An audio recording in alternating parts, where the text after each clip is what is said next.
بسم اللہ الرحمن الرحیم۔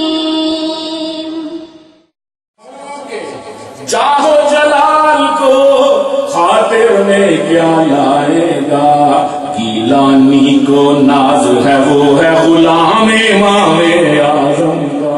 وأحسن تأويلا عن علي رضي الله عنه قال قال النبي صلى الله عليه وسلم من أحيا سنة من سنتي أميتت بعدي فقد أحبني ومن أحبني كان معي وفي رواية كان معي في الجنة۔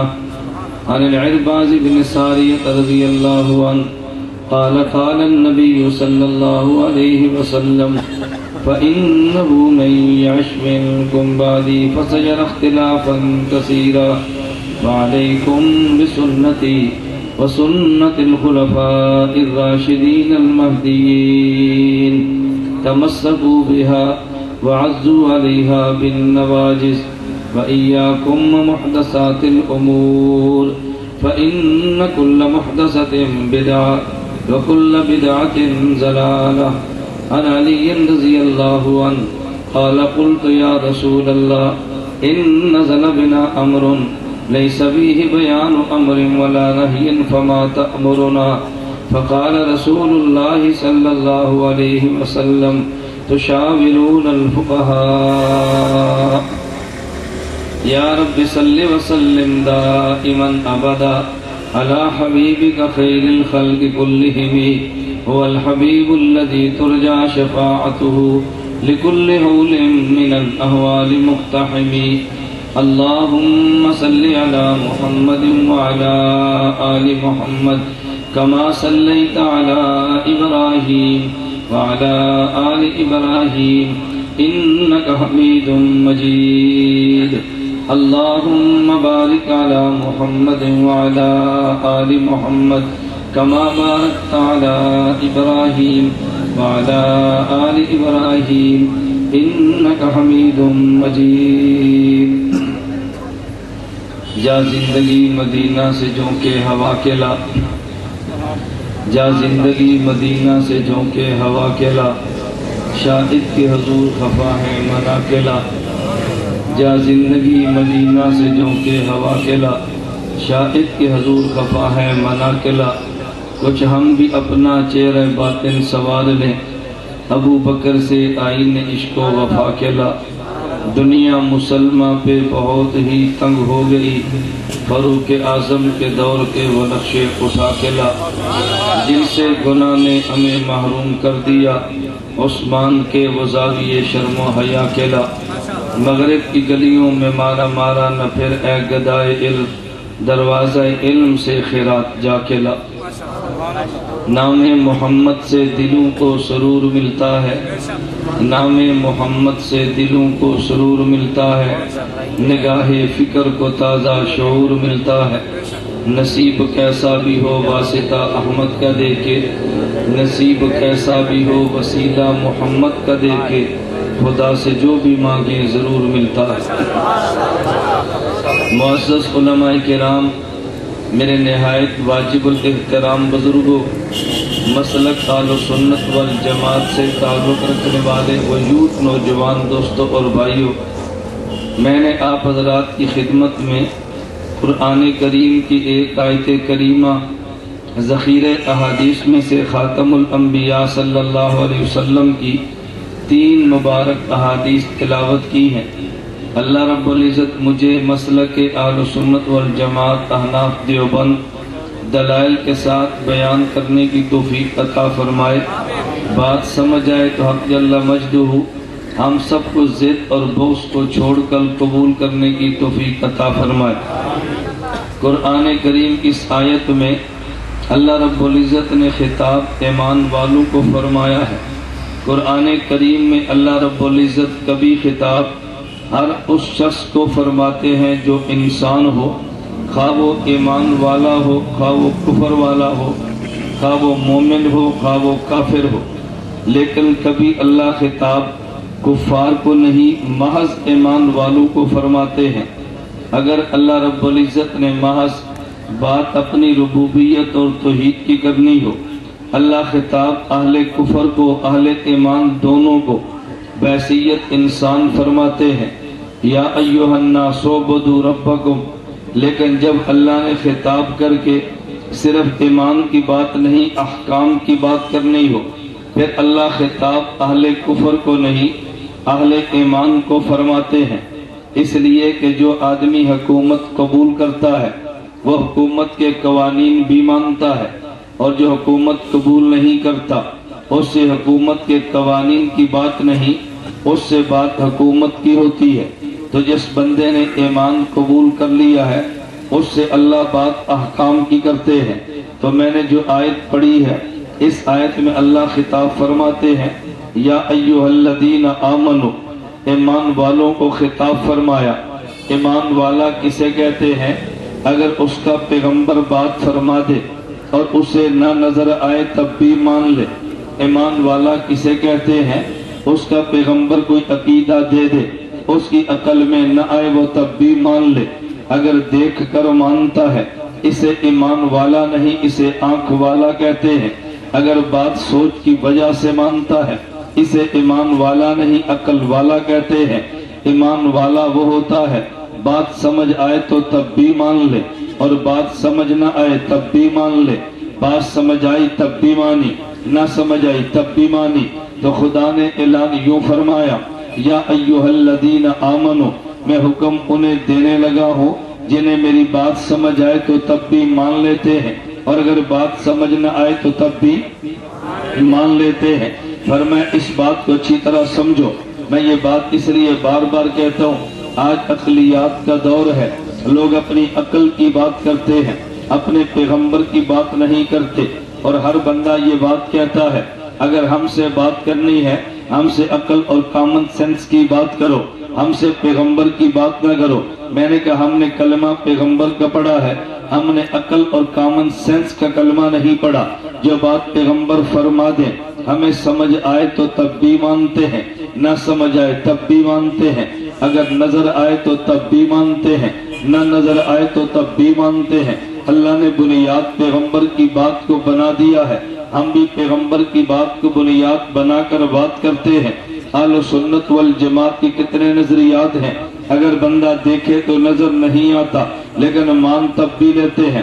میں اس کی مثال دوں گا، میرے اور آپ کے بدن میں روح موجود ہے لیکن روح کو میں نے بھی نہیں دیکھا، روح کو آپ نے بھی نہیں دیکھا، لیکن مان لیتے ہیں کیونکہ اللہ نے قرآن میں فرما دیا ہے، وَلَقَدْ خَلَقْنَا الْإِنسَانَ مِنْ صَلْصَالٍ مِّنْ حَمَإٍ مَّسْنُونٍ فَإِذَا سَوَّيْتُهُ وَنَفَخْتُ فِيهِ مِن رُوحِي، میں نے اس کا بدن مٹی کا بنایا ہے، میں نے اس کے بدن میں روح ڈالی ہے۔ ہم نے روح کو نہیں دیکھا لیکن مان لیا ہے کیونکہ اللہ نے قرآن میں اعلان فرما دیا، میرے پیغمبر نے احادیث میں بتلا دیا ہے، میرے دوست روح ہمارے بدن میں آئی ہے، ہم نے آتا نہیں دیکھا لیکن تب بھی مانا ہے۔ جب انسان پہ موت آتی ہے روح بدن سے نکل جاتی ہے، ہم نے روح کو نکلتے نہیں دیکھا لیکن تب بھی مان لیتے ہیں کیونکہ پیغمبر نے اعلان فرما دیا ہے۔ تو جب بندے کو قبر میں دفن کرتے ہیں تو روح واپس لوٹا دی جاتی ہے، ہم نے نہیں دیکھا ہم تب بھی مان لیتے ہیں۔ جب بدن میں روح آئی تھی ہم نے اس وقت بھی نہیں دیکھا، جب بدن سے روح نکلی ہے ہم نے تب بھی نہیں دیکھا، قبر میں روح واپس آئی ہے ہم نے تب بھی نہیں دیکھا، جب پہلے روح آئی تھی نہیں دیکھا مانا، پیغمبر نے فرما دیا ہے۔ روح بدن سے نکلی نہیں دیکھا ہم نے مانا، پیغمبر نے فرما دیا ہے۔ روح قبر میں لوٹ کر آئی ہے ہم نے نہیں دیکھا، مان لیا کہ پیغمبر نے فرما دیا۔ ہم سے اس پہ کوئی بات کر سکتا ہے بھئی بات پیغمبر نے فرمائی یا نہیں فرمائی؟ میں جو بات کہوں گا وہ انشاءاللہ چینل کی حیثیت رکھتی ہے، یہ ویڈیو میں بات ریکارڈ ہو رہی ہے، ویڈیو اس کو کیمرے میں محفوظ کر رہی ہے۔ جو گفتگو میں آج کروں گا ایک ہفتہ نہیں لگنا، اس گفتگو نے نیٹ کے ذریعے پوری دنیا میں نشر ہونا ہے، دنیا کے ہر ملک نے اس تقریر کو سننا ہے۔ میرے میڈیا کا سسٹم وہ چونکہ آپ کے علم میں نہیں ہے، شاید آپ اس بات پر یقین نہ ہے، لیکن اس بیان نے دنیا میں نشر ہونا ہے۔ اور جو بات میں کہتا ہوں دلیل کی طاقت کے ساتھ کہتا ہوں، آپ دلیل سے ہم سے بات کریں یا بات سمجھائیں یا بات سمجھ لیں۔ میں نے کہا جو آئی نہیں دیکھا روح گئی تب بھی نہیں دیکھا، روح دوبارہ آئی ہے تب بھی نہیں دیکھا، لیکن مانتے ہیں کیونکہ پیغمبر نے فرما دیا ہے، ہمارا نظریہ ہے اس قبر میں روح کو لوٹا دیا جاتا ہے، اس قبر میں زندگی مل جاتی ہے، لیکن نہ دیکھے تب بھی مانتے ہیں۔ صحیح بخاری میں روایت موجود ہے، جو بخاری اٹھا کے دیکھ لے، میرے پیغمبر کی ارشادات موجود ہیں، ان العبد اذا وضع فی قبرہ، جب بندے کو قبر میں رکھ دیا جاتا ہے، اس کے میت دفن کر کے میت والے چلے جاتے ہیں، اتاہ ملکان فاقعداہ، اس کا فرشتے دو آ جاتے ہیں اور میت کو بٹھا دیتے ہیں۔ ایک بندہ کہتا ہے میں نے تو نہیں دیکھا، میں نے کہا فرشتہ آیا تو نے تب بھی نہیں دیکھا، قبر میں بٹھایا تو نے تب بھی نہیں دیکھا، لیکن دیکھنے کا نام ایمان نہیں ہے، پیغمبر کی بات کو ماننے کا نام ایمان ہے۔ اگر تو یوں بات کرتا ہے کچھ نہیں نظر آتا میں نہیں مانتا، کل کو بندہ تجھ سے یہ بات پوچھے گا تو نے کبھی درخت کو سجدے کرتا دیکھا ہے، تو کہتے جی میں نے نہیں دیکھا، میں نے کہا پھر کہتے میں مانتا بھی نہیں ہوں، کہتے جی کیوں؟ میں نے کہا اللہ قرآن میں کہتا ہے الم تر ان اللہ یسجد لہ من فی السماوات ومن فی الارض والشمس والقمر والنجوم والجبال والشجر والدواب وکثیر من الناس، کیا تم نے نہیں دیکھا آسمان والے بھی سجدے خدا کو کرتے ہیں، زمین والے بھی سجدے خدا کو کرتے ہیں، شمس و قمر بھی سجدے خدا کو کرتے ہیں، ستارے پہاڑ بھی سجدے خدا کو کرتے ہیں، درخت بھی سجدے خدا کو کرتے ہیں، جانور بھی سجدے خدا کو کرتے ہیں، کبھی نہیں دیکھا لیکن مانتے ہیں کیونکہ اللہ نے فرما دیا ہے۔ ہم نے کبھی پہاڑ کو سجدے جاتا دیکھا نہیں ہے لیکن مانا خدا نے فرما دیا۔ میری اور تیری عقل کا نام ایمان نہیں ہے، میرے پیغمبر کے فرما دینے کا نام ایمان ہے۔ قبر میں فرشتے آتے ہیں، میت کو بٹھا دیتے ہیں، ہم نے نہیں مانا، ہم نے نہیں دیکھا تب بھی مان لیا ہے۔ فرشتہ سوال کرتا ہے من ربک من نبیک ما دینک، بتا تیرا رب کون ہے، بتا رہا تیرا دین کیا ہے، بتا تیرا نبی کون ہے۔ فرشتے کو جواب دیتا ہے ربی اللہ، میرے رب کو خدا کہتے ہیں، نبی محمد صلی اللہ علیہ وسلم، میرے پیغمبر کو حضرت محمد صلی اللہ علیہ وسلم کہتے ہیں، دین الاسلام، اور میرا دین اسلام ہے۔ جب یہ دین سوالات کا جواب دیتا ہے، حدیث مبارک میں ہے فَيُنَادِي مُنَادٍ مِّنَ السَّمَاءِ، پھر فرشتہ اعلان کرتا ہے افرشوا لہ من الجنہ، اس کو جنت کا بچھونا دے دو، البسوا لہ من الجنہ، اس کو جنت کا لباس دے دو، وَافْتَحُوا لَهُ بَابًا إِلَى الْجَنَّةِ، میت کو یہاں رہنے دو، جنت کو وہاں رہنے دو، درمیان کے دروازے کو کھول دو، فَيَأْتِيهِ مِن طِيبِهَا وَرَوْحِهَا، جنت کی خوشبو وہاں سے اس قبر میں آتی ہے۔ پھر فرشتہ کہتے ہیں نم کنومت العروس، اب ایسے سو جا جیسے پہلی رات کی دلہن سوتی ہے، آج ایسے سو جا جیسے پہلے رات کی دلہن سوتی ہے، آج یوں سو جا جیسے پہلے رات کی دلہن سوتی ہے۔ میں نے کہا ہم نے کبھی نہیں دیکھا لیکن ہم نے مان لیا ہے کیونکہ پیغمبر نے جو فرمایا، پیغمبر کے فرمان کو ماننے کا نام ایمان ہے، دیکھ لینے کا نام ایمان نہیں ہے۔ نہ نظر آئے تب بھی مان لے، نہ سمجھ آئے تب بھی مان لے، اس کا نام ایمان ہے۔ لیکن کبھی بغیر سمجھے جب بندہ ماننا شروع کر دیتا ہے، اللہ اس بندے کو سمجھا بھی دیتے ہیں، بغیر سمجھے مان تو لے، خدا سمجھا بھی دیتے ہیں۔ ایک شخص مجھے کہنے لگا جو اس قبر میں حیات کا انکار کرتا ہے، وہ کہنے لگا کہ مولانا ایک بات تو بتائے۔ میں نے کہا جی بڑے شوق سے پوچھے، کہتے ہیں تم کہتے ہو حدیث مبارک میں ہے اگر بندہ اہل ایمان ہوتا ہے اس بندے کی قبر کھل جاتی ہے اور تحت نگاہ کھلتی ہے، تو اس قبر کے آگے اور قبر ہے، یہ تحت نگاہ کیسے کھلے گی؟ آگے تو پھر قبر ہے تو تحت نگاہ کیسے کھلے گی؟ ادھر آپ کہتے ہیں قبر تحت نگاہ کھلتی ہے، ادھر کہتے ہیں آگے قبر بھی موجود ہے تو کھلے گی کیسے؟ میں نے کہا تو بتا، تیرے کندھے پہ کرامن کاتبین موجود ہے، مجھے کہتے ہیں کرامن کاتبین موجود ہے۔ میں نے کہا کبھی کندھے پہ بوجھ بھی اٹھاتا ہے؟ جی ہاں، میں کبھی کندھے پہ اپنے کندھے پہ بوری گندم کی رکھ لیتا ہوں۔ میں نے کہا جب تو بوری گندم رکھتا ہے تو کرامن کاتبین کہاں جاتے ہیں؟ کہتے ہیں کرامن کاتبین بھی رہتے ہیں، گندم کی بوری بھی رہتی ہے۔ میں نے کہا قبر بھی رہتی ہے، تحت نگاہ کھل بھی جاتی ہے۔ کہتی نعرہ چھوڑو بس, نعرہ میری گفتگو سنو.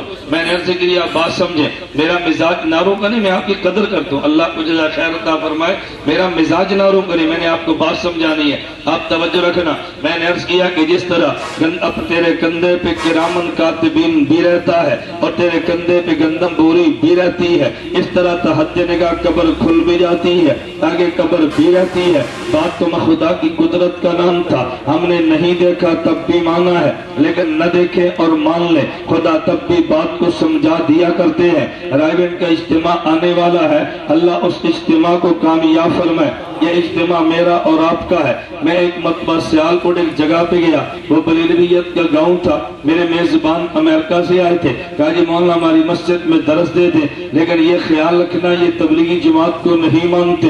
میں نے کہا درس آپ دلوا دیں, اگلا کام تو میرا ہے. میرا درس شروع ہوا. میں نے ان گاؤں والوں سے پوچھا بھئی مجھے آپ بتاؤ تمہارے دیہات میں کبھی الیکشن بھی ہوا؟ کہا جی الیکشن تو ہوتے ہیں. میں نے کہا الیکشن سے قبل جلسے بھی ہوتے ہیں؟ کہا جی جلسے بھی ہوتے ہیں. میں نے کہا تمہاری دونوں پارٹیاں جلسے کرتی ہیں یا ایک پارٹی جلسہ کرتی ہے؟ کہتے جی دونوں پارٹیاں جلسہ کرتی ہیں. میں نے کہا جس پارٹی کو تم نے ووٹ نہیں دینا ہوتا کیا اس پارٹی کا جلسہ بھی سنتے ہو؟ کہتے جی ان کا بھی سنتے ہیں. میں نے کہا جب تم نے ووٹ نہیں دینا اس پارٹی کا جلسہ کیوں سنتے ہو؟ کہا جی یہ بات دیکھنے کے لیے کہ وہ کیا کہتے ہیں. میں نے کہا تم نے تبلیغ جماعت کے ساتھ جانا تو نہیں ہے, لیکن ایک مرتبہ سن تو لو کیا کہتے ہیں, ایک مرتبہ سن تو لو نا کیا کہتے ہو. لیکن تیرے مولوی کو پتا ہے اگر اس کو میں نے سننے کے لیے جانے دے دیا, اس نے واپس 4 ماہ سے پہلے آنا ہی نہیں ہے, اس لیے جانے نہ دو. میں یہ تو ایک مرتبہ اجتماع پہ جاؤ تو صحیح نا, یہ ہمارا اجتماع ہے, اللہ اس کو کامیاب فرمائے. مولانا محمد عمر پالپوری اللہ کی قبر پہ کروڑوں رحمت نازل فرمائے. یہ میں نے اپنے کان سے سامنے بیٹھ کے سنا ہے. مولانا عمر پالپوری فرمانے لگے میں آپ یہ بات کہتا ہوں کبھی کوئی عقیدے کی بات سمجھ نہ بھی آئے آپ اس کو یاد کر لیا کریں. ایک وقت آتا ہے کہ بات سمجھ آ جاتی ہے. کبھی حضرات مجھے کہتے ہیں کہ مولانا آپ کا بیان بڑا علمی ہے, بڑا مشکل ہے, آج سمجھ نہیں آیا. میں نے کہا آپ آج یاد کر لیں, ایک وقت آئے گا کہ آپ کو بیان سمجھ آ جائے گا, آپ بیان کو یاد تو کر لینا. مجھے ایک مرتبہ مولانا سر بھی کہنے لگے کہ میں نے تیرا بیان اپنے گھر میں دیا تو میری بیٹی نے دورہ کیا ہے. میں نے کہا مولانا کا بیان سن, کیا جی سمجھ کے نہیں آیا؟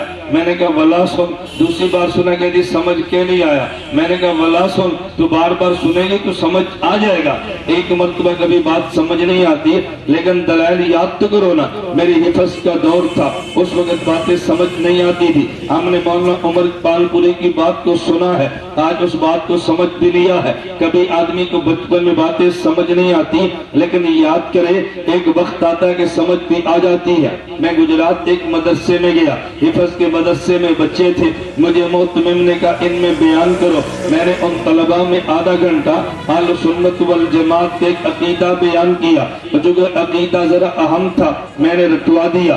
طلباء مسافہ کر کے اٹھ گئے.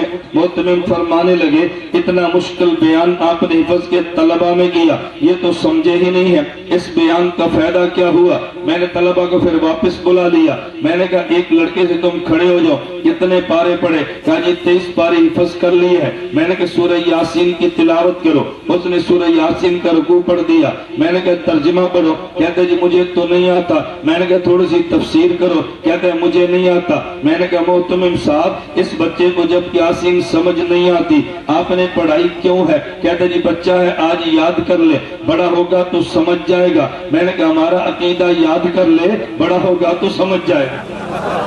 آج اس کو یاد کرا دو, جب یہ بڑا ہوگا تو سمجھ جائے گا. مولانا عمر پالپوری فرمانے لگے میں اپنی بات کہتا ہوں, میں نے حفظ امام اہل سنت والجماعت شیخ الحدیث و تفسیر مولانا محمد سرفراز خان صفدر نبر اللہ مرکزہ کی مسجد میں رہ کے کیا ہے. ہم حفظ کے دور میں درس قرآن سنتے تھے, بچپن کا دور تھا, عقیدے پر قائم ہو گئے. اگرچہ وہ سمجھ میں نہیں آیا لیکن آج شیخ کی باتیں یاد آتی ہیں تو پھر نظریات مزید نکھر جاتے ہیں. مولانا عمر پالپوری فرمانے لگے کہ مجھے ایک ڈاکٹر کہنے لگا کہ مولانا تم جو یہ تبلیغ والے کہتے ہو آدمی نماز نہیں پڑھتا قبر میں چلا جاتا ہے اس پہ سانپ کو مسلط کر دیا جاتا ہے اور زور تک سانپ ڈستا ہے، ہم نے کتنی قبریں دیکھی ہیں، ہم نے تو کبھی سانپ کو نہیں دیکھا، ہم کیسے مان لیں؟ مولانا عمر پال پوری فرمانے لگے ڈاکٹر صاحب جو بندہ خوراک کھاتا ہے یہ کہاں جاتی ہے؟ ڈاکٹر صاحب فرمانے لگے 4 اجزاء میں تحلیل ہوتی ہے، یہ آئرن لوہا بنتا ہے، شوگر یہ چینی بنتی ہے، سالٹ یہ نمک بنتا ہے اور یہ چونا بنتا ہے۔ مولانا فرمانے لگے میں نہیں مانتا۔ ڈاکٹر نے کہا جی کیوں نہیں مانتے؟ کہا جی اگر مجھے منوانا ہے اپنے پیٹ سے 1 چمچ چینی نکال دو میں مان جاؤں گا، 1 چمچ چونے کا نکال دو میں مان جاؤں گا، 1 چمچ آدھا نمک کا نکال دو میں مان جاؤں گا، 1 انچ لوہا اپنے پیٹ سے نکال دو میں مان جاؤں گا۔ وہ ڈاکٹر کہنے لگا میرے پیٹ میں شوگر ہے مگر دکھا نہیں سکتا، میرے پیٹ میں نمک ہے مگر دکھا نہیں سکتا، میرے وجود میں آئرن اور لوہا ہے مگر دکھا نہیں سکتا۔ مولانا فرمانے لگے اس قبر میں سانپ موجود ہے میں بھی دکھا نہیں سکتا۔ ڈاکٹر سے مولانا فرمانے لگے تو کیوں نہیں دکھا سکتا؟ ڈاکٹر کہتا ہے میں اس لیے ہی دکھاتا، زمین کی چینی اور ہوتی ہے اور بدن کی چینی اور ہوتی ہے، پر میں بھی نہیں دکھا سکتا کہ اس زمین کا سانپ اور ہوتا ہے اور قبر کا سانپ اور ہوتا ہے۔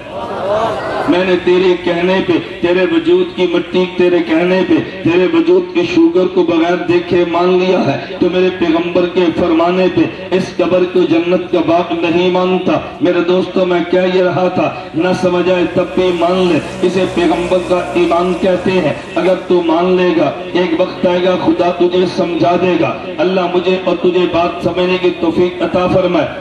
شاہ عبدالعزیز محدث دہلوی رحمت اللہ علیہ نے تحفہ اسنا عشریہ میں لکھا ہے حضرت عمر امیر المومنین رضی اللہ عنہ کی خدمت میں ایک یہودی آیا، اس کے دائیں ہاتھ پہ بھی ایک انسان کی کھوپڑی ہے اور بائیں ہاتھ پہ انسان کی کھوپڑی ہے۔ وہ یہودی کہنے لگا امیر المومنین آپ کہتے ہو کہ یہ یہودی جہنم میں جائیں گے، یہ سر میرے باپ کا ہے اور یہ سر میری ماں کا ہے، میں دونوں کی کھوپڑی قبر سے اٹھا کے لایا ہوں، اگر یہ یہودیت پہ مرے ہیں تمہارے مسلک کے مطابق تو جہنم میں ہے، پر میں بالکل میرا عقیدہ یہی ہے۔ وہ یہودی کہنے لگا جہنم تو آگ والی ہوتی ہے اور آگ تو گرم ہوتی ہے، اگر یہ میرا باپ جہنم میں ہے تو اس کی کھوپڑی گرم ہونی چاہیے تھی، لیکن میرے باپ کی کھوپڑی تو ٹھنڈی ہے، یہ جہنم میں کیسے ہے؟ امیر المومنین حضرت عمر کا جواب سننا۔ حضرت عمر رضی اللہ عنہ نے فرمایا یہ 2 پتھر اٹھا کے لاؤ۔ وہ 2 پتھر اٹھا کے لایا۔ حضرت عمر فرمانے لگے ان 2 پتھروں پہ ہاتھ لگاؤ، یہ دونوں گرم ہیں یا ٹھنڈے ہیں؟ اس نے ہاتھ لگا کے دیکھا تو کہتے جی دونوں پتھر تو بڑے ٹھنڈے ہیں، پر میں ان دونوں پتھروں کو رگڑو۔ جب پتھروں کو رگڑا پر میں ہاتھ لگا اب ٹھنڈے یا گرم ہے؟ انہوں نے کہا جی گرم ہے، پر میں جب ان کے اندر گرمی نہیں تھی تو یہ گرم کیوں ہوئے ہیں، اور اگر گرمی تھی تو پھر ٹھنڈے کیوں تھے؟ مجھے بتانا، اگر اندر آگ نہیں تھی تو پتھر گرم کیوں ہوا ہے، اگر اندر آگ موجود تھی تو پتھر ٹھنڈا کیوں ہوا ہے؟ وہ یہودی کہنے لگا اندر آگ موجود ہے مگر محسوس ہوتی نہیں تھی، فرمایا تیرا باپ بھی جہنم میں گیا ہے لیکن اس کھوپڑی کو چھونے سے آگ محسوس نہیں ہوتی۔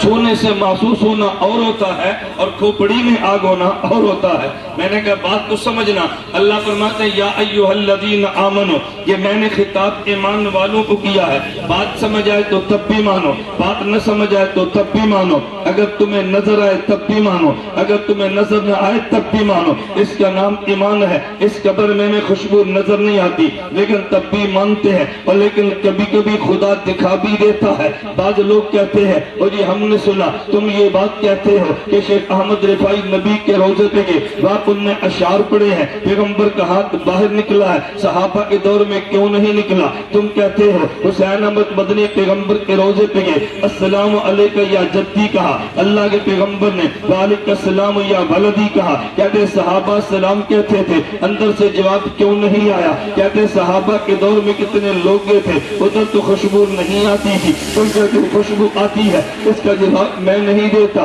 حکیم الامت مولانا اشرف علی تھانوی نے دیا ہے، میں میں نہیں دیتا. حکیم الاسلام قاری محمد طیب رحمتullah علیہ نے دیا ہے. قاری طیب فرماتے ہیں صحابہ کا ایمان بالغیب اتنا مضبوط تھا، وہ ہاتھ نظر نہ آتا تب بھی مانتے تھے، جواب نہ آتا تب بھی مانتے تھے. جب اس امت کا ایمان کمزور پڑا ہے، پہلے ایمان بالغیب تھا اب خدا دکھا بھی دیتے ہیں، پہلے ایمان بالغیب تھا اب خدا کبھی سنا بھی دیتے ہیں. ان کے دور میں تو حاجت نہیں تھی اس لیے خدا نے دکھایا نہیں ہے، اب حاجت پڑی ہے خدا دکھا بھی دیتا، اب حاجت پڑی ہے خدا دکھا بھی دیتا ہے. مجھے ایک بندہ کہنے لگا توجہ رکھنا، آمد سے دنیا سے چلا گیا، میں اس پہ کوئی بحث نہیں کرتا، آپ میرے ہزاروں بیانات سن لیں. میرا مزاج ہے میں ذاتیات کی جنگ نہیں لڑتا، ہم نظریے عقیدے کی بات کرتے ہیں، عقیدے نظریے پہ دلائل دیتے ہیں. ہم نے زندگی میں بھی ذات پر حملہ نہیں کیا، مرنے کے بعد بھی ذاتیات پر حملہ نہیں کرتے. یہ عالم کی شان نہیں ہے کہ بندے کی ذاتیات پہ کیچڑ اچھالے. میں دلیل سے بات کرتا ہوں. ایک بندہ مجھے کہنے لگا تو جی علامہ صاحب دنیا سے چلے گئے، تم نے سنا ہے ان کی قبر سے خوشبو آئی ہے؟ میں نے کہا سنا تو میں نے بھی ہے. مجھے کہتے یہ بات ٹھیک ہے یا غلط ہے؟ میں نے کہا فیصلہ تجھ سے کروا لیتے ہیں، تو علامہ صاحب کا ماننے والا ہے. کہتے جی میں تو مانتا ہوں. میں نے کہا فیصلہ تجھ سے کروا لیتے ہیں. کہتے جی کیسے فیصلہ؟ میں نے کہا تو بتا. میرا تو نظریہ ہے یہ قبر جنت کا باغ بنتی ہے، اگر کافر ہو جہنم کا گڑھا بنتی ہے. مجھے بتا تو اس قبر کو مانتا ہے؟ کہتا میں اس قبر کو نہیں مانتا، میں تو علیین کو جنت مانتا ہوں، سجین کو جہنم مانتا ہوں، اس قبر کو نہیں مانتا. توجہ رکھنا، میں نے کہا میں تو اس قبر کی بات کرتا ہوں. یہ زمینی قبر جنت کا باغ بھی بنتی ہے، یہ زمینی قبر جہنم کا گڑھا بھی بنتی ہے، میں تو اس کو مانتا ہوں. کہتے جی میں تو نہیں مانتا. میں نے کہا چل تو مانتا نہیں ہے، مجھے بتا علامہ صاحب کو دفن تم نے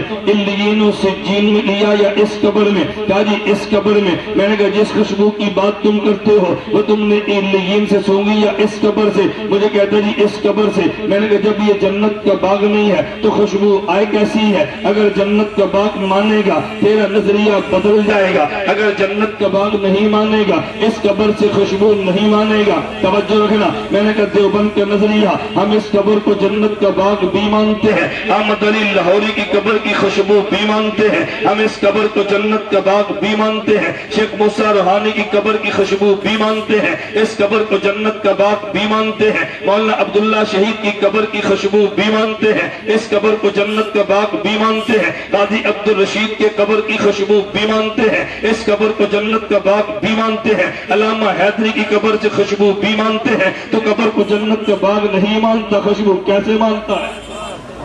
نہیں سمجھا؟ یا جنت کا باغ ماننا چھوڑ دے یا قبر سے خوشبو ماننا چھوڑ دے. میری بات نہیں سمجھ آئے، میں ایک مثال دوں گا تو پھر شاید تجھے بات اچھی طرح سمجھ آئے. میں توجہ رکھنا، میں شیخو پورا میں گیا، میرے میزبان کہنے لگے یہ 8 سال کا بچہ ہے، اس سے آپ کی ملاقات کرانی ہے. 8 سال کا بچہ آیا، وہ میرے بیانات سنا کرتا تھا. جی خان کے دوستو، میں تحدیث بالنعمت کے طور پہ کہتا ہوں، خدا کی ذات پر اعتماد کر کے کہتا ہوں، اگر تیرے محلے میں غلط نظریات چلتے ہو میری سیڑھی لگا دے دو. اگر خدا نے ضد سے محفوظ رکھا تیرا نوجوان تیرا نظریہ نہ مانے تو مجھے کہنا، سیڑھی تو پیش کر دے، دلائل میرے سنا تو صحیح نا. تم نے دلائل ذاکر نائک کے سنے ہیں تو تم نے گیت اس کے گائے ہیں، وہ مسئلے بھی غلط بتاتا ہے، قوم تب بھی مانتی ہے، میڈیا اس کے ساتھ جو چلتا ہے. یہ میڈیا وار کا دور ہے، جو میڈیا پہ چھا جائے لوگ اس کے نظریات کو مان لیتے ہیں. ایک بندہ مجھے، میں اپنے امارات کے دورے پہ تھا، ہماری ایک دبئی میں میٹنگ تھی، اس میٹنگ میں ایک مولوی صاحب کہنے لگے بھئی ذاکر نائک کیسا ہے؟ میں نے کہا نہایت گندا ہے. مجھے وہ کہتا جی کیوں؟ میں نے کہا تو مجھے بتا حضرت فاروق اعظم رضی اللہ عنہ کیسے ہیں؟ کہتے پیغمبر کے جانشین ہے. میں نے کہا جو فاروق اعظم کی بات نہ مانے وہ کیسا ہے؟ کہتے نہایت گندا ہے. میں نے کہا ذاکر نائک کہتا ہے فاروق اعظم کا فتویٰ ہے کہ 3 طلاق 3 ہوتی ہے. میں نہیں مانتا، میں فاروق اعظم کی بات کو دلائل سے پرکھوں گا، دلائل ساتھ دیں گے تو مان لوں گا، نہیں دلیل دوں گا تو نہیں مانوں گا. میں نے کہا تو کیسا کم عقل ہے، فاروق اعظم کا فتویٰ تو خود دلیل ہے، اس کو تو کس دلیل سے پرکھے گا؟ نہیں سمجھا؟ فاروق اعظم کا فتویٰ رضی اللہ تو خود دلیل ہے، اس کو کیسے مانے گا؟ میں نے کہا اس نے فاروق اعظم رضی اللہ عنہ پہ تنقید کی ہے، تمہارے پیٹ میں مروڑ نہیں اٹھا، میں نے ذاکر نائک پہ تنقید ہی ہے، تمہارے پیٹ میں مروڑ آ گیا ہے کہ تم نے ذاکر نائک، مجھے کہتا ہے بہت بڑا آدمی ہے، میں نے کہتے فاروق اعظم سے بھی بڑا ہے، کہتا ہے ان سے بڑا تو نہیں ہے، میں نے کہا ان پہ تنقید یہ کرتا ہے، اس پہ تنقید میں کرتا ہوں، میں نے کہا عجیب بات تو کہتے کوئی ایسی دلیل بتاؤ جو ہمیں بھی سمجھ آئے، کہتے جی بہت بڑا آدمی ہے، میں نے کہا بہت بڑا آدمی کہتا ہے، اس بہت بڑے آدمی کے کسی نے پوچھا کہ ذاکر رضا تم یہ بتاؤ یہ کچھوا اور مینڈک کھانا جائز ہے؟ ذاکر نائک فتویٰ دینے لگے، کہا جی قرآن کریم لحمن طریہ کہتا ہے گوشت فریش ہونا چاہیے، کہا وہ مچھلی کھاؤ کھا مینڈک کھاؤ، میں نے کہا بڑے کے فتوے کو مان کے مینڈک کھا لیا کرو، کہتے وہ کراہت آتی ہے، میں نے کہا فتوے جواز کے دیتا ہے تجھے کراہت آتی ہے، کہتے جی اچھا، میں نے کہا جس کو تم نے بہت بڑا مانا ہے اسلام حقوق نسواں ذاکر نائک کی کتاب موجود ہے، اس سے خاتون نے پوچھا مرد فوت ہو جائے تو جنت میں جاتا ہے، جنت کی بنی عورت ملتی ہے جسے حور کہتے ہیں، جب عورت فوت ہو جائے گی اور جنت میں جائے گی کیا ملے گا؟ ذاکر نائک کہنے لگا اسے جنت کا بنا مرد ملے گا، اسے بھی حور کہتے ہیں، مؤنث کا نام بھی حور ہے اور مذکر کا نام بھی حور ہے، میں نے کہا بتا کتنا بڑا آدمی ہے، میں نے کہا ایمان سے تو بتا ایک مرد کی کئی بیویاں ہوں یہ تو شریعت میں ہوتا ہے، لیکن ایک عورت کے خامد ہو کسی شریعت میں یہ بھی ہوتا ہے، ایک دنیا والا مرد ہوگا ایک جنت کا بنا مرد ہوگا جسے حور کہتے ہیں، اس کو بے حیا بندہ برداشت کرتا ہے لیکن حیا والا برداشت نہیں کرتا، جنت تو خدا نے حیا داروں کے لیے بنائی ہے، میں نے کہا جس کو تو بہت بڑا کہتا ہے کبھی اس کے نظریات پہ تو نے غور کیا؟ ایک بندہ پوچھتا ہے کہ ڈاکٹر صاحب شرعی لباس کسے کہتے ہیں؟ کہتے شریعت کا مخصوص لباس نہیں ہے، جو علاقے کا رواج ہو اسے شرعی لباس کہتے ہیں، میں نے کہا ذاکر نائک سے پوچھ لے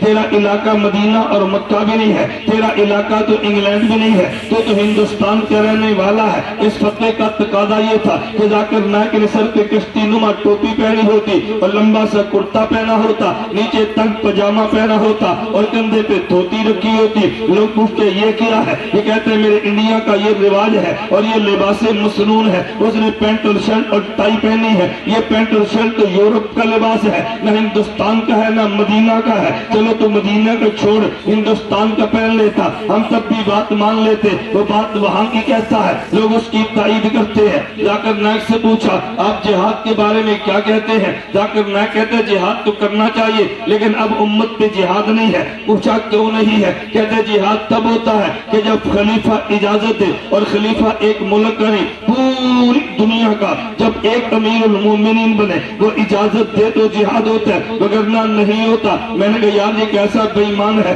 اس سے پوچھو تو صحیح، میرے پیغمبر مکہ سے مدینہ منورہ گئے ہیں اور میرے پیغمبر کا مکے والوں سے وعدہ ہے اگر مکہ سے کوئی مسلمان دوڑ کے آئے گا تم واپس کرو گے، اگر مدینہ منورہ سے کوئی مسلمان مکہ چلا گیا ہم واپس نہیں کریں گے، یہ معاہدہ ہو گیا ہے۔ میرے پیغمبر کے پاس مکہ سے دوڑ کے صحابی ابو بصیر مدینہ منورہ پہنچے ہیں، مدینہ میں مکہ والے پہنچ کے جی معاہدے کے مطابق واپس کرو، میرے پیغمبر نے واپس فرما دیا ہے، انہوں نے کہا میں معاہدے کا پابند ہوں تو انہیں محسوس نہیں کرنا، صحابی کو نبی نے واپس کیا، حضور نے تو واپس کر دیا، اس نے راستے میں انہی مکے والوں کے تلوار کو لیا اور وہاں سر قلم کر کے دوڑ آیا، مدینہ میں بھی نہیں رہے مکہ میں بھی نہیں رہے، معاہدے کی پابندی کی ہے، ایک دریا کے کنارے پہ چلے گئے، جو قافلہ وہاں سے گزرتا وہ صحابی وہاں جہاد کرتا تھا، اللہ کے پیغمبر نے اجازت نہیں دی تھی، وہ تب بھی جہاد بنا تھا۔ آج کس خلیفۃ المسلمین کا انتظار کرتے ہو؟ اس نے اس انداز میں صفایا کیا ہے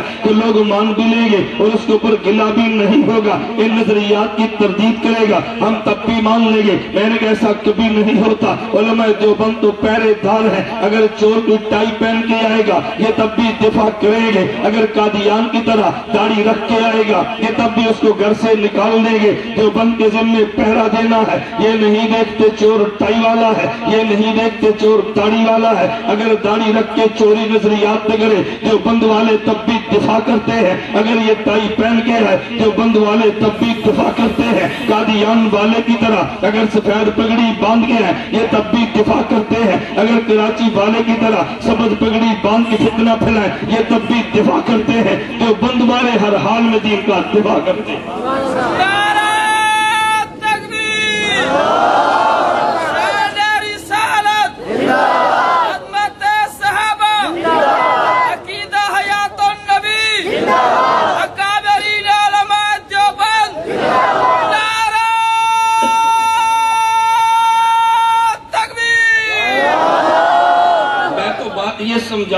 سمجھ آئے تب بھی ماننا ہے، نہ سمجھ آئے نظر آئے تب بھی ماننا ہے، نہ نظر آئے تب بھی ماننا ہے۔ پیغمبر نے جو فرما دیا تو مان لے۔ فرمایا یا ایھا الذین آمنوا، توجہ میں نے بات اگلی سمجھانی ہے۔ فرمایا یا ایھا الذین آمنوا، اے ایمان والو، اطیعوا اللہ، تم نے بات خدا کی ماننی ہے۔ توجہ میں کہہ رہا تھا بات سمجھ نہ آئے تو تب بھی مان، بات سمجھ آئے تو تب بھی مان۔ مجھے ایک مماتی کہنے لگا او جی دیوبند والے پیغمبر کو قبر میں زندہ مانتے ہیں۔ میں نے کہا جی ہم پیغمبر کو قبر میں زندہ مانتے ہیں۔ یہ مجھے پوچھنے لگا او جی نبی پاک کی روح لوٹ کر آ گئی تھی؟ میں نے کہا جی آ گئی تھی۔ کہتا ہے کتنے گھنٹے اور کتنے منٹ اور کتنے سیکنڈ کے بعد روح آئی؟ میں نے کہا تو ماں کے پیٹ میں تو ماں کے پیٹ میں تھا، تیرے جسم کے اندر خدا نے روح ڈالی تھی؟ کہتے ہیں جی بالکل ڈالی تھی۔ میں نے کہا تیرے جب تو ماں کے پیٹ میں باپ کا نطفہ گیا ہے تو مجھے بتا کتنے گھنٹے بعد روح آئی ہے، کتنے منٹ بعد روح آئی ہے؟ کہتے ہیں یہ مجھے تو پتا نہیں ہے۔ میں نے کہا تجھے اپنی روح کا پتا نہیں کتنے گھنٹے بعد آئی ہے؟ پیغمبر کی روح کے بارے میں سوال کرتا اپنا منہ تو دیکھنا۔ میں نے کہا اپنا منہ تو دیکھ، کیسا تو بے حیا آدمی ہے۔ نبی کے بارے میں سوال اور جی کتنے گھنٹے بعد آئی ہے؟ بندہ سمجھتے بڑی دلیل پیش کی ہے۔ اچھا جی نبی پاک کی روح آ گئی؟ میں نے کہا جی بالکل آ گئی۔ نبی پاک قبر میں زندہ؟ میں نے کہا جی بالکل زندہ ہے۔ مجھے کہتے اچھا یہ بتاؤ اللہ کے نبی جو قبر میں زندہ ہے کیا الیاذ باللہ پیغمبر کا سانس نہیں گھٹتا؟ میں نے کہا تو ماں کے پیٹ میں زندہ تھا، کبھی تیرا سانس گھٹا ہے؟ کہتے جی میرا سانس تو نہیں گھٹا۔ میں نے کہا خدا تجھے ماں کے پیٹ میں زندہ رکھے، تیرا سانس نہیں گھٹتا۔ خدا میرے پیغمبر کو روزے میں زندہ رکھے تو پیغمبر کا سانس بھی نہیں گھٹتا۔ مجھے کہا جی نبی پاک قبر میں زندہ ہے؟ میں نے کہا جی بالکل زندہ ہے۔ توجہ مجھے کہہ لیا نبی پاک کھاتے اور پیتے بھی ہے؟ میں نے کہا جی کھاتے اور پیتے بھی ہے۔ الیاذ باللہ اس کا سوال بدبخت کا دیکھنا اور قانون کو ہاتھ لگانا۔ مجھے کہتے جی نبی پاک قبر میں زندہ اور کھاتے اور پیتے بھی ہے؟ میں نے کہا جی ہاں کھاتے اور پیتے بھی ہے۔ کہتے پھر یہ بتاؤ اللہ کے نبی الیاذ باللہ یہ بولو براز کے لیے کہاں جاتے ہیں؟ میں نے کہا خدا تجھے ہدایت دے اور ہدایت کے بعد خدا تجھے جنت دے، بغیر ہدایت کے جنت ملتی نہیں ہے۔ اللہ تجھے ہدایت بھی دے پھر خدا تجھے جنت بھی دے، تو جنت میں جا کے کھائے اور پیے گا؟ کہتے جی کھاؤں اور پیوں گا۔ تو میں نے کہا تو بولو براز کے لیے پھر جہنم میں جائے گا، تو وہاں کھائے اور پیے گا تو پیشاب کے لیے جہنم میں جائے گا؟ مجھے کہتے ہیں جی نہیں۔ تو میں نے کہا پھر کہاں جائے گا؟ کہتے ہیں مولوی صاحب جنت میں تو بولو براز کی حاجت نہیں ہے۔ تو میں نے کہا پیغمبر کا روزہ بھی تو جنت ہے، میرے پیغمبر کا روزہ بھی تو جنت ہے، تجھے اس جنت میں بولو برات کی حاجت نہیں، یہ جنت تو اس کے بڑھ کے جنت ہے، اس جنت میں بولو برات کی حاجت کیسے ہے؟ پھر کہنے لگا اور یہ نبی قبر میں نماز بھی پڑھتے ہیں؟ میں نے کہا جی ہاں نماز بھی پڑھتے ہیں۔